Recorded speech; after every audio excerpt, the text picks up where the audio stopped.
ഈശോ മിശിഹായ്ക്ക് സ്തുതിയായിരിക്കട്ടെ. ബൈബിളിൽ ഈശോയുടെ ഈ രണ്ടാം വരവിനെക്കുറിച്ച് വലിയ കാര്യമായൊന്നും പറയാതെ ഇങ്ങനെ നിഗൂഢമായി വെച്ചിരിക്കുന്നത് എന്തുകൊണ്ടാണ്? നമ്മുടെ അന്ത്യകാര്യങ്ങളെക്കുറിച്ച് ദൈവം എപ്പോഴും ഒരു നിഗൂഢത സൂക്ഷിക്കുന്നില്ലേ? നമ്മുടെ മരണത്തെക്കുറിച്ച് ഇന്ന ദിവസം ഇന്ന സമയം എന്ന് ദൈവം അറിയിക്കാതിരിക്കുന്നത് കൊണ്ടല്ലേ നാം എന്നും ഇങ്ങനെ സ്വസ്ഥമായിരിക്കുന്നത്?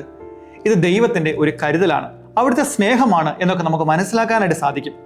പുണ്യപൂർണ്ണതയുള്ള മനുഷ്യർക്ക് അവരുടെ മരണത്തെക്കുറിച്ച് ഒരിക്കലും ആശങ്കപ്പെടേണ്ടതില്ല. എന്നാൽ സാധാരണ മനുഷ്യർക്ക് ഇത് അത്ര എളുപ്പമല്ല. അതിനാൽ യുഗാന്ത്യത്തെക്കുറിച്ച് മാത്രമല്ല, അന്ത്യവുമായി ബന്ധപ്പെട്ടിട്ടുള്ള എല്ലാ നിത്യസത്യങ്ങളെക്കുറിച്ചും ദൈവം ഈ രഹസ്യ സ്വഭാവം സൂക്ഷിക്കുന്നുണ്ട് എന്നുള്ളത് സത്യമാണ്. അതിനാൽ ഈശോയുടെ രണ്ടാം വരവിനെക്കുറിച്ച് വ്യഗ്രത പാടില്ല എന്ന് തിരുവചനം നമുക്ക് പറഞ്ഞു തരുന്നുണ്ട്. പത്രോസ് യോഹന്നാനെ കുറിച്ച് ചോദിക്കുമ്പോൾ ഈശോ പറയുന്നുണ്ട്, ഞാൻ വീണ്ടും വരുന്നത് വരെ അവൻ ജീവിച്ചിരിക്കണം എന്നതാണ് എൻ്റെ ഇഷ്ടമെങ്കിൽ നിനക്കെന്ത് കാര്യം? ഇങ്ങനെ ചോദിച്ച ഈശോ പത്രോസിനോട് വളരെ സീരിയസ് ആയിട്ടാണ് സംസാരിക്കുന്നത്. എപ്പോഴാണ് ഇതെല്ലാം സംഭവിക്കുക എന്ന് ചോദിച്ചപ്പോൾ ഈശോ പറഞ്ഞു, തെക്കൻ കാറ്റടിക്കുമ്പോൾ കാലാവസ്ഥയുടെ മാറ്റം നിങ്ങൾ മനസ്സിലാക്കിക്കൊണ്ട് മഴ പെയ്യും, അല്ലെങ്കിൽ വേനലാണ് വരാൻ പോകുന്നത് എന്നൊക്കെ ആകാശം നോക്കി നിങ്ങൾക്ക് പറയാൻ പറ്റുന്നില്ലേ?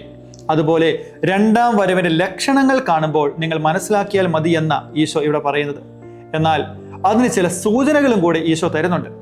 ഈശോയുടെ രണ്ടാം വരവിന് മുമ്പ് ഇവിടെ വലിയ തിന്മയുടെ ശക്തികൾ പ്രബലപ്പെടും. പാപബോധം മനുഷ്യന് നഷ്ടപ്പെടും. ഏത് പാപവും ചെയ്യുന്നതിന് ഒരു മടിയുമില്ലാത്ത സാഹചര്യം സൃഷ്ടിക്കപ്പെടും. അതായത് പാപത്തിന്റെ വ്യാപനം അതൊരു ലക്ഷണമാണ്. രണ്ടാമത്തെ സൂചന, ഈശോയിൽ വിശ്വസിക്കുന്നവർ ക്രൂരമായി പീഡിപ്പിക്കപ്പെടുന്ന അനുഭവം. ഈ അവസ്ഥയുടെ അവസാനം ദൈവമായ കർത്താവ് കടന്നു വരികയും തിന്മയെ പരാജയപ്പെടുത്തുകയും തന്നോട് വിശ്വാസം വഴി ഉറച്ചു നിൽക്കുന്നവരെ നിത്യസൗഭാഗ്യം നൽകി അനുഗ്രഹിക്കുകയും ചെയ്യും. ഇതാണ് ഈശോ ലോകാവസാനത്തെക്കുറിച്ച് പറഞ്ഞത്. എന്നാൽ ഈ ലോകാവസാനത്തെക്കുറിച്ച് ബൈബിളിന് വ്യക്തതയില്ലേ എന്നൊരു സംശയം നമുക്ക് മനസ്സിൽ വരാം. വ്യക്തതയുണ്ട്. അന്ധകാര ശക്തികൾ, നിയമരാഹിത്യത്തിന്റെ ആത്മാവ് എന്നൊക്കെ വചനം വിളിക്കുന്നവയുടെ ഒരു ഭരണകാലം വരും. ഇന്നത്തെ കാലത്ത് നമ്മുടെ ചുറ്റും നോക്കിയാൽ അതിൻ്റെയൊക്കെ എല്ലാ ലക്ഷണങ്ങളും നമുക്ക് കാണാനായിട്ട് സാധിക്കുന്നുണ്ട്.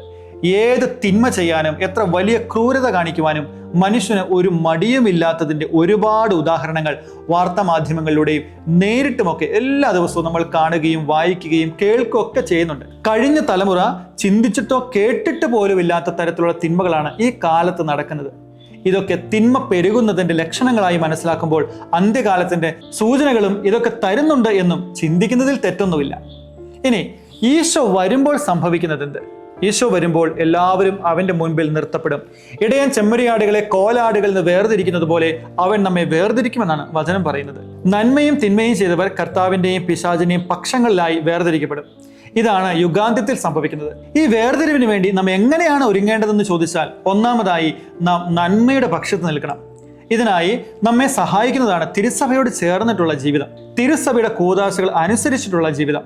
മാമോദീസ സ്വീകരിച്ച് സത്യവിശ്വാസത്തിന്റെ ആഴങ്ങളിലേക്ക് നയിക്കുന്ന കൂദാശകൾ സ്വീകരിച്ച്, പാപത്തെ പോലും തോൽപ്പിക്കാനും കഴിവുള്ള കുംഭസാരം എന്ന കൂദാശ സ്വീകരിച്ച്, ജീവിതാന്തസ്സിന്റെ കൂദാശകൾ വിശ്വസ്തയോടെ ജീവിച്ച് നമുക്ക് ഈശോയുടെ രണ്ടാം വരവിന് വേണ്ടി ഒരുങ്ങാൻ സാധിക്കും. രണ്ടാം വരവിനായി ഒരുങ്ങാനുള്ള മറ്റൊരു മാർഗമാണ് ദൈവവചനം. വചനം ശരിയായി വായിക്കുക, പഠിക്കുക. കാരണം വചനത്തിൽ ഈ രണ്ടാം വരവിന്റെ ഒരുക്കത്തിന് വേണ്ടിയുള്ള നിഗൂഢ രഹസ്യങ്ങൾ ആരംഭം മുതലേ ദൈവം വെളിപ്പെടുത്തി തന്നിട്ടുണ്ട്. പഴയ നിയമത്തിൽ കർത്താവിന്റെ ദിവസം തുടങ്ങിയ പരാമർശങ്ങളൊക്കെ നമുക്ക് കാണാൻ സാധിക്കും. അപ്പോൾ വചനം പഠിക്കുക എന്നത് രണ്ടാം വരവിനായിട്ടുള്ള ഒരുക്കത്തിന് വേണ്ടിയുള്ള മറ്റൊരു നല്ല മാർഗമാണ്. ഇനി മൂന്നാമതായിട്ട് ഈശോ യുഗാന്തത്തെ കോലാടുകളെയും ചെമ്മരിയാടുകളെയും തമ്മിൽ വേർതിരിക്കുന്ന ഒരു ഉപമയോട് ചേർത്ത് വെച്ച് സംസാരിക്കുന്നുണ്ട്. എനിക്ക് വിശന്നു, ദാഹിച്ചു, രോഗിയായി, കാരാഗൃഹത്തിലായിരുന്നു, നിങ്ങൾ എന്നോട് എങ്ങനെയായിരുന്നു പെരുമാറിയത്? ഈ ഒരു ചോദ്യത്തിന് ദൈവം നമ്മിൽ നിന്ന് പ്രതീക്ഷിക്കുന്ന ചില കാര്യങ്ങളുണ്ട്. സമൂഹത്തിൽ നമ്മുടെ കരുണയും സ്നേഹവും പരിഗണനയും ഒക്കെ ആവശ്യമുള്ളവരുണ്ട്. അവരോട് നമ്മൾ മാനുഷികമായ മൂല്യങ്ങൾ പ്രകടിപ്പിക്കുമ്പോൾ ദൈവത്തിന്റെ ന്യായാസനത്തിന് മുമ്പിൽ നിൽക്കുവാനുള്ള ഏറ്റവും നല്ല ഒരുക്കമാണ്. ഇതൊക്കെയാണ് തിരുവചനത്തിലൂടെ മിശിഹായുടെ ആഗമനത്തിനായി നാം ഒരുങ്ങേണ്ട സൂചനകളെക്കുറിച്ച് വിശുദ്ധ ഗ്രന്ഥം നമുക്ക് പറഞ്ഞു തരുന്നത്. ഈ മാനുഷികമായ മൂല്യങ്ങളും ഗുണങ്ങളും നമ്മുടെ ജീവിതത്തിൽ വളർത്താനായിട്ട് നമുക്ക് സാധിക്കുന്നുണ്ടോ? ഈ ദൈവത്തെ കാണാൻ വേണ്ടി ആഗ്രഹിച്ചിട്ട് അതിനുവേണ്ടി നാം എത്രത്തോളം ഒരുങ്ങുന്നുണ്ട് എന്ന് ചിന്തിക്കുന്നതും അതിനുവേണ്ടി പരിശ്രമിക്കുന്നതും വളരാനായിട്ട് ആഗ്രഹിക്കുന്നതും പരിശ്രമിക്കുന്നതും നല്ലതാണ്. ദൈവം നമ്മെ എല്ലാവരെയും സമൃദ്ധമായിട്ട് അനുഗ്രഹിക്കട്ടെ. ആമേൻ.